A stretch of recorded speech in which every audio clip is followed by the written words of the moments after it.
सेठ जी, सेठ जी, सेठ जी। अश्विनी, नमस्कार।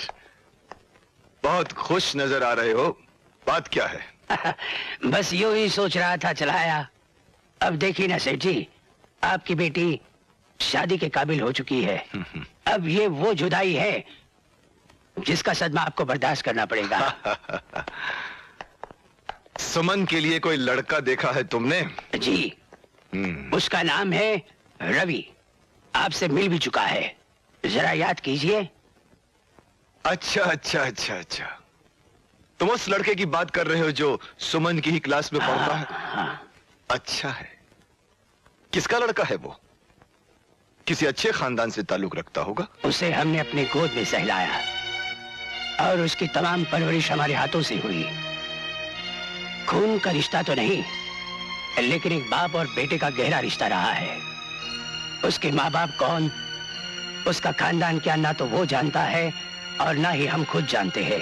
ओह, तो यूं कहो कि वो लावारिस है। ये तो आप कह सकते हैं, हम नहीं। मेरी बहन को जवां मौत देने वाला भी एक लावारिस ही रहा है अश्विनी। तब से मुझे लावारिस लोगों से नफरत और दुश्मनी है। ये जानते हुए भी तुम ये रिश्ता लेकर मेरे पास चले आए। वो बड़ा नेक लड़का है, उसमें दिए हुए हमारे संस्कार हैं। मुझे अपने उसूलों से समझौता करने के लिए मजबूर मत करो।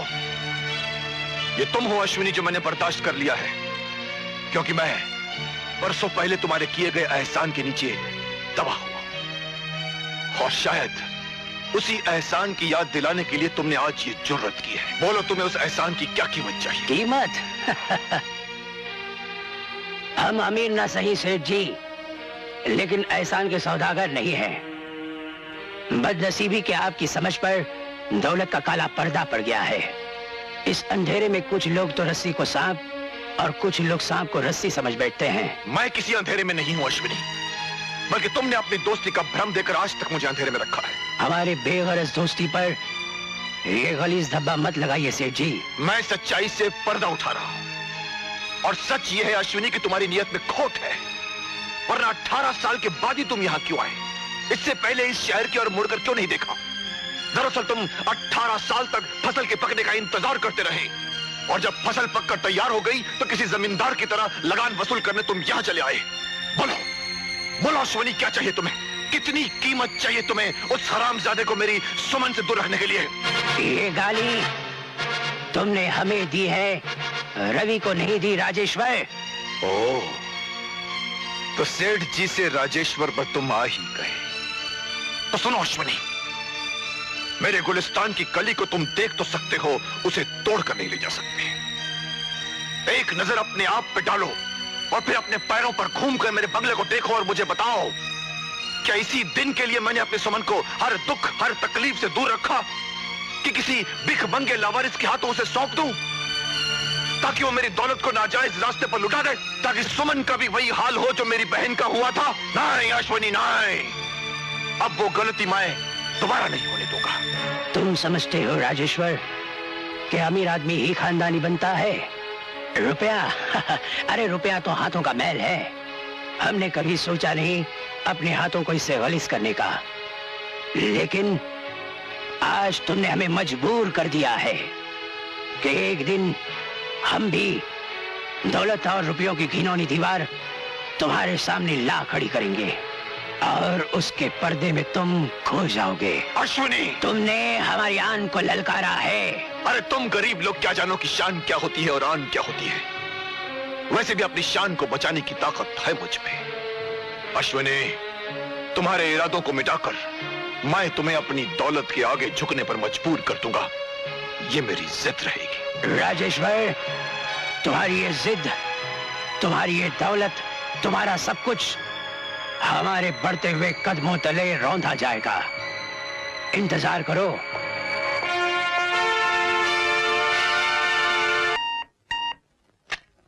यस सर, आपसे कोई मिस्टर अश्विनी मिलना चाहते हैं। भाई, हम वही पुराने अश्विनी कुमार हैं, कोई अश्विनी नहीं।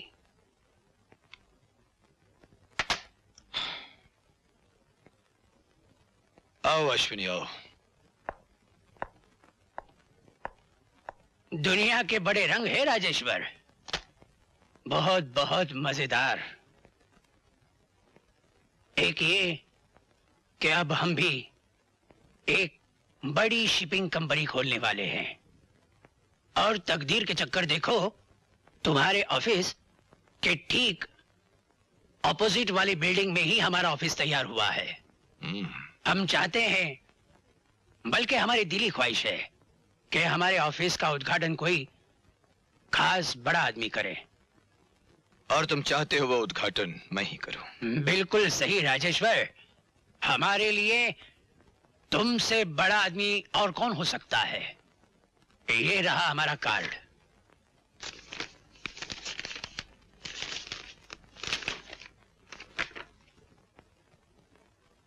क्या अच्छा नहीं लगा? अश्विनी, अगर तुम ये समझ रहे हो कि तुम्हारी इस छोटी सी कामयाबी से मैं जल गया हूं, तो तुम गलत समझ रहे हो।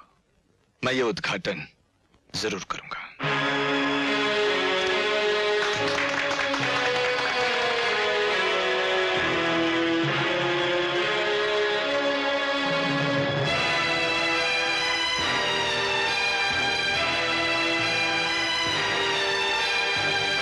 ऑफिस तो बहुत शानदार बनाया है अश्विनी, लेकिन सिर्फ ऑफिस खुल जाने से शिपिंग कंपनियां नहीं खुल जाती। उसके लिए तो जहाज चाहिए, जहाज। और तुम जैसा सिर्फ 50 लाख का आदमी जहाज नहीं खरीद सकता। उसके लिए तो करोड़ों रुपए चाहिए अश्विनी। राजेश्वर, वो करोड़ों रुपए भी चले आएंगे। कल एक जहाज की नीलामी है, हम उसे खरीदेंगे। मैं ये तो नहीं जानता कि वो जहाज तुम कैसे खरीदोगे अश्विनी, और इतना जरूर जानता हूं कि मैं तुम्हें वो जहाज किसी भी कीमत पर खरीदने नहीं दूंगा। वो तो बात कल की है, अभी तो जहाजों की दास्तान शुरू हुई है। अब देखिए कब और कहां जाकर खत्म होती है।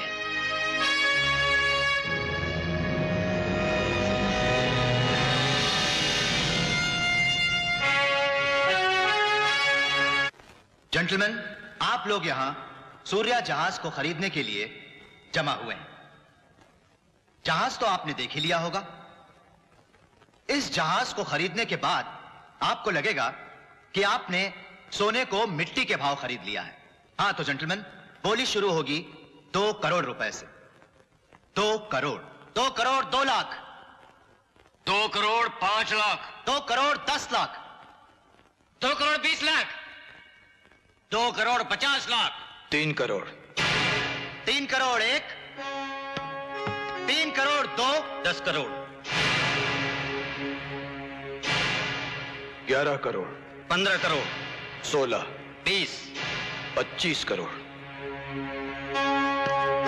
बोलिए जेंटलमैन, 25 करोड़, 25 करोड़ 1, 25 करोड़ 2, 25 करोड़ 3।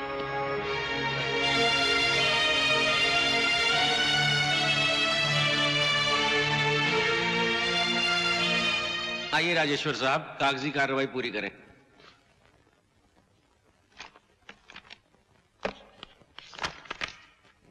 कहिए, किसके नाम का चेक कटना है? अश्विनी कुमार के नाम। कौन अश्विनी? अश्विनी शिपिंग कंपनी के मालिक।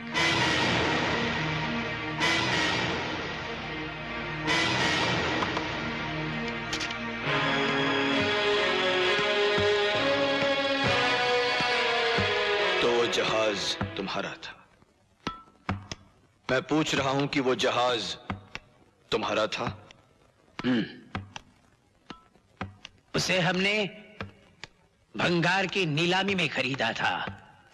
अपनी अक्ल और दानिशमंदी की ताकत से हमने उसके थके हुए जिस्म को एक नजर फरेब तन बदन दिया, और उसके आगे तुम्हारा सर झुक गया, और तुमने कीमत भरी 25 करोड़। 25 करोड़। तुमने कहा था राजेश्वर कि वक्त तुम्हारे जेब में है। तुम भूल गए थे कि ऐसी वक्ती जेबें कभी कभी कट भी जाया करती हैं। राजेश्वर, तुम जैसे जाहिलों की मंजिल सवाए तबाही के और हो भी क्या सकती है। हमें बहुत अफसोस होगा राजेश्वर, बहुत अफसोस होगा।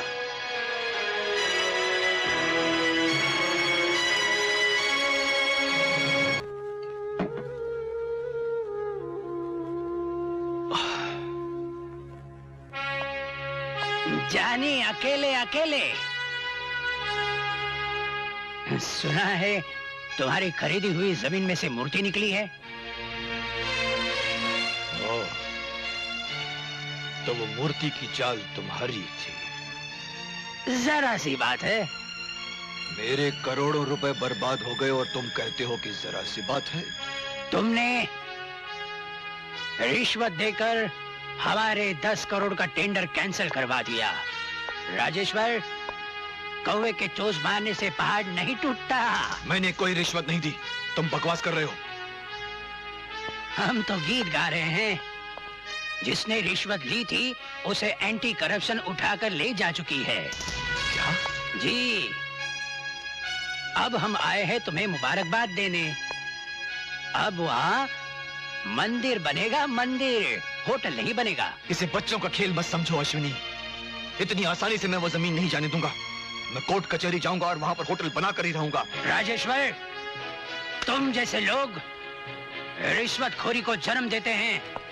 तुम जैसे लोग, उनकी आंखों पर काला पर्दा पड़ा है।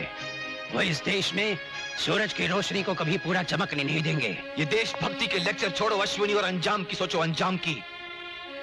मैं तुम्हें उसी सड़क पर ले आऊंगा जहां से तुम उठे थे। भूलो मत भैया, वो आसमान वाला कभी कभी हमारे जैसे लोगों के जरिए इस धरती को झांक लेता है, वरना चारों तरफ अंधेरा ही अंधेरा छा जाता।